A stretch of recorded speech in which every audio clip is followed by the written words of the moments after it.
هنعمل النهارده الليفت، علشان الليفت موجود اليومين دولت بقى في الشتاء وجماله.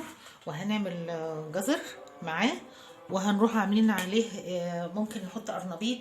عندك بقى شوية عروق كده بتاعت كرنب نحطها برضو. ويلا علشان هوريكي نعمله ازاي. انا جايبهولك اهو من الغيط، جاي من الغيط على طول. الراجل كان بيلف بيه. هنغسله بقى، انا بوريهولكوا بيبقى شكله ايه. شوف لازم نتعب في الحاجه وننضفها عشان خاطر ايه، ناكل حاجه نضيفه. هنغسله ننقعه في الميه وهنقشره، وهنشيل الحته دي كده ونظبطه. وعندي سكينه المشرشره ونقطع بيها. يلا بينا. بس ما تنسوش تعملوا لي بقى اللايك والشير وتشتركوا في القناه وتفعلوا لي الجرس عشان يوصل لكم كل جديد.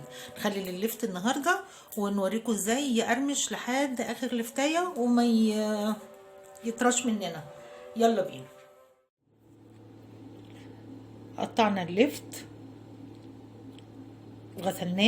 وغسلناه تاني، وده حطيته في المصفى الكبيره دي، وحطيت دولت في المصفى. وهحط عليهم ملح لمده مثلا 3-4 ساعات. هنرش عليهم ملح، دي اهم خطوه بقى بتخليه يقرمش معانا. نحط عليه ملح ونسيبه بيسرد الميه بتاعته. نحط عليه ملح وشطه، وتسيب الميه اللي هتنزل منه هنرميها. وبعدين ناخده بقى من اول وجديد بقى كده ونروح عاملينه في البرطمانات. ولازم الميه بتاعتنا تغلي، نغلي الميه الاول وبعد كده نسيبها تبرد عشان نقتل البكتيريا فيها. هنسيبه بقى انا دلوقتي بعد الظهر الشطه دخلت في زوري. يلا كله فضل لفت. هنسيبه بقى من دلوقتي لحد بالليل، وبعد كده نحطه في البرطمانات يكون سرد الميه اللي فيه. الميه اللي فيه دي بقى لما بتنزل في قلب المخلل نفسه مش بتخليه مقرمش، ممكن يطرى وينعم معاكي. هنسيبهم بقى كده لحد بالليل لحد ما يسردوا الميه بتاعتهم، عشان كده انا حطاهم في المصفى. اللفت بتاعي بقى انا حطيت الملح اهوت، لفيته بيه وسبته، يعني كنت بالليل وسبته للصبح. شوفوا بقى نزل ميه قد ايه، دي كلها ميه نزلها. هو كان محطوط على الصينيه دي، نزل الميه دي بقى وحشه ما بنستعملهاش. الميه اللي بتنزل منه دي هي دي اللي بتخليه ناعم كده، هيبقى مقرمش. هنغلي ميه، وكل لتر ميه هنحط له نص معلقه سكر. هنحط نص معلقه سكر و3 معالق ملح. ادي الملح بتاعي اهو، انا بحطه في الحله دي. وبعد كده انقله في البرطمانات. على فكره الاستانلس حلو جدا في التخليل. ادي 3 معالق،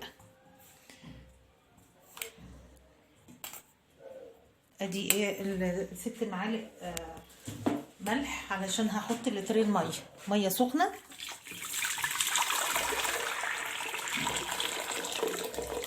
هزود ميه تاني لان كانت لتر ونص، هزود نص لتر كمان.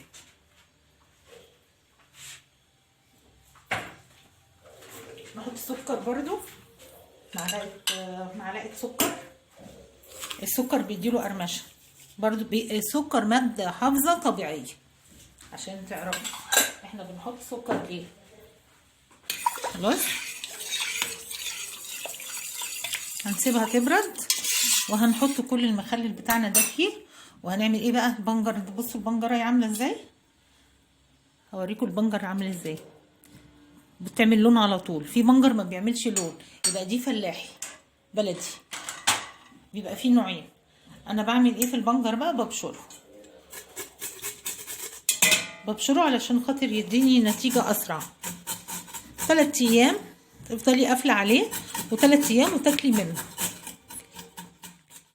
ادي المخلل بتاعنا خلاص. الماده المحلول الملحي بتاعه هو ده. انا هحط على حبه خل،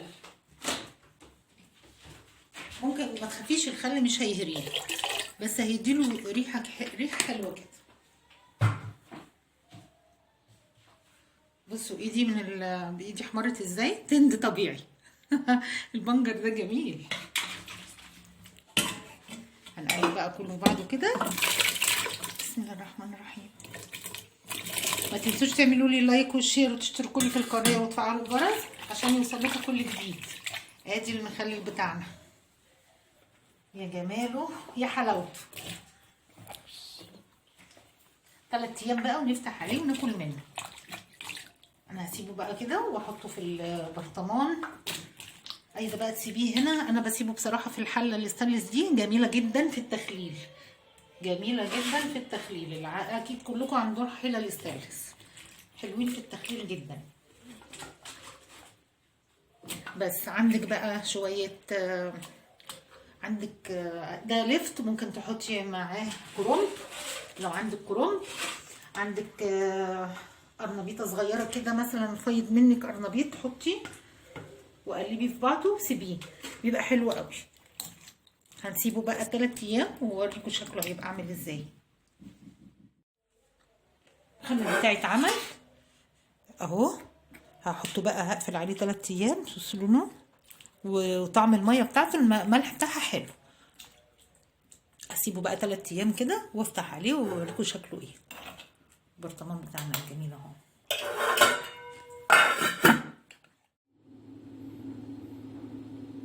وبكده خلاص اللفت بتاعنا استوى وبقى جاهز للاكل.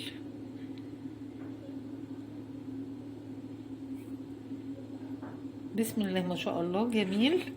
بصوا ميته حلوه، ميته الملح بتاعها مظبوط جدا تتشرب، الملح بتاعها مظبوط جدا تتشرب.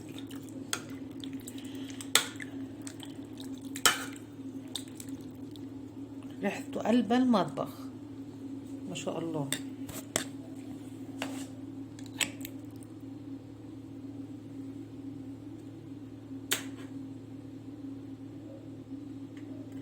ما تنسوش تعملوا لي لايك والشير وتشتركوا في القناة وتفعلوا الجرس عشان يوصل لكم كل جديد.